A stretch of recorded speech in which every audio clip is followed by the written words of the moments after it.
167 calon pegawai negeri sipil atau CPNS menerima surat keputusan pengangkatan dari pemerintah Kota Makassar. Penyerahan SK berlangsung di Tribun Lapangan Karebosi, Jalan Jenderal Ahmad Yani, Kamis 5 Juni. SK diserahkan secara simbolis kepada beberapa perwakilan CPNS oleh Wali Kota Makassar, Munafri Arifudin, didampingi Alia Mustika Ilham, Sekretaris Pemkot Azul Gifli, dan Kepala BKPSDMD Ahmad Namsum. Ahmad Namsum dalam laporannya menjelaskan seluruh tahapan seleksi telah dilaksanakan sesuai regulasi yang berlaku. Seleksi CPNS 2024 diikuti 5.400 pendaftar. Setelah seleksi administrasi, sebanyak 4.851 orang dinyatakan lulus. Tahapan seleksi berikutnya adalah seleksi kompetensi dasar yang berhasil menyaring 426 peserta. Selanjutnya mereka mengikuti seleksi kompetensi bidang sebagai tahap akhir yang menilai kemampuan sesuai dengan formasi yang dilamar.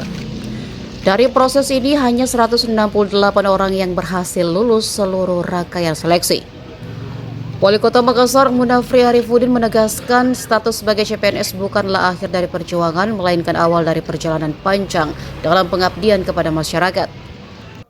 Ada 3 pesan penting disampaikan Munafri dalam momen ini. Pertama, ASN harus menjaga integritas dan etika kerja, melayani masyarakat tanpa diskriminasi. Ketiga, terus belajar dan adaptif terhadap perkembangan zaman.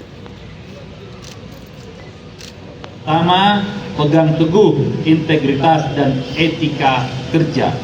Jaga nama baik diri instansi dan pemerintah Kota Makassar.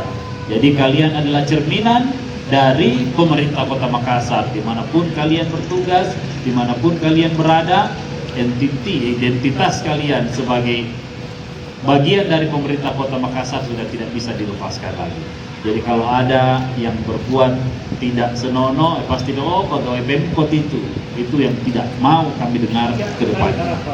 Akan diserahkan 167 CPNS baru Kota Makassar yang tentu proses seleksinya sangat ketat, sehingga insya Allah dengan 167 ini akan lahir aparatur andal masa depan Makassar ke depan. Setelah penerimaan SK, kapan mereka akan berkantor di Pemkot? Iya, setelah menerima SK, maka sesegera mungkin diharapkan kepada teman-teman aparatur baru untuk segera melapor karena SK-nya akan mulai berlaku TMT-nya 1 Juni 2025. Berimplementasi segera melakukan proses untuk melapor dan bekerja secara optimal, membantu pemerintah kota dalam tugas-tugas yang telah diemban sesuai dengan fungsinya di formasian mereka. Ya, sekarang ini ASN P3K sementara proses penetapan NIP oleh BKN.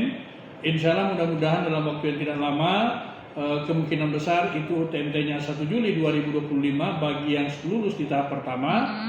Dan kalau 1 Juli 2025 maka insya Allah akan dilaksanakan penyerahan pengambilan sumpah sebagai ASN P3K itu sebelum 1 Juli 2025. Download Tribun X sekarang, menghadirkan lokal menjadi Indonesia.